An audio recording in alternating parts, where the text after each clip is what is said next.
ಮಾಡಿ ಕೊಟ್ಟು ಬಿಟ್ಟಿದ್ದಾರೆ ನಿವೇಶನ ಹಂಚಿ ಅಂತ. ಅದು ಯಾವಾಗ ಈಗಾಗಲೇ 15 ವರ್ಷಗಳು ಕಳೆದಿವೆ. ನಿವೇಶನದ ಪಟ್ಟಿ ರೆಡಿ ಇದೆ, ಭೂಮಿ ರೆಡಿ ಇದೆ, ಕೊಡ್ಲಿಕ್ಕೆ ತಯಾರಿಲ್ಲ. ಮೊದಲೆಲ್ಲ ಸರ್ಕಾರಿ ನೌಕರರಂದ್ರೆ ದೇವರ ಕೆಲಸ, ಸರ್ಕಾರಿ ನೌಕರಿ ಸಿಕ್ಕುದಂದ್ರೆ ನಾವೆಲ್ಲ ಕೆಲಸ ಮಾಡುವುದು ದೇವರ ಕೆಲಸ ಅನ್ನುವ ಒಂದು ಇದೇ ಇತ್ತು. ಈಗ ಸರ್ಕಾರಿ ಕೆಲಸ ಅಂದ್ರೆ ಉಸುಲಿ ಕೆಲಸ.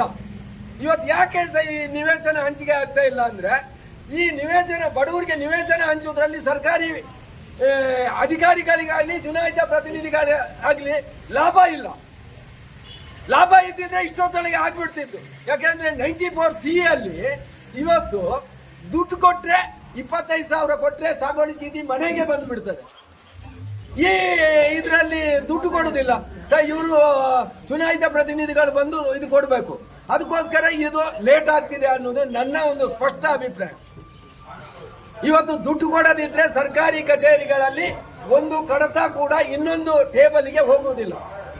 ಇದು ವ್ಯವಸ್ಥೆ, ಇದು ನಮ್ಮ ಒಂದು ವ್ಯವಸ್ಥೆಯ ಭಾಗ. ಇವತ್ತು ಏನಿದ್ರು ನಾವು ಚುನಾಯಿತ ಸರ್ಕಾರವನ್ನು ಆರಿಸುವವರು ನಾವೇ ಅಲ್ಲ ಅಂತ ನಾನು ಹೇಳುವುದಿಲ್ಲ. ಇವತ್ತು ಈ ವಿಧಾನಸಭಾ ಕ್ಷೇತ್ರದಲ್ಲಿ ಅತಿ ಹೆಚ್ಚಿನ ಸಂಖ್ಯೆಯಲ್ಲಿರುವ ದುಡಿಯುವ ವರ್ಗದ ಜನರೇ ವಿಧಾನಸಭಾ ಪ್ರತಿನಿಧಿಗಳನ್ನು ಆರಿಸೋದು. ಯಾಕೆ ಅಂದ್ರೆ ಈ ಹಿಂದೆ ಆರಿಸಿ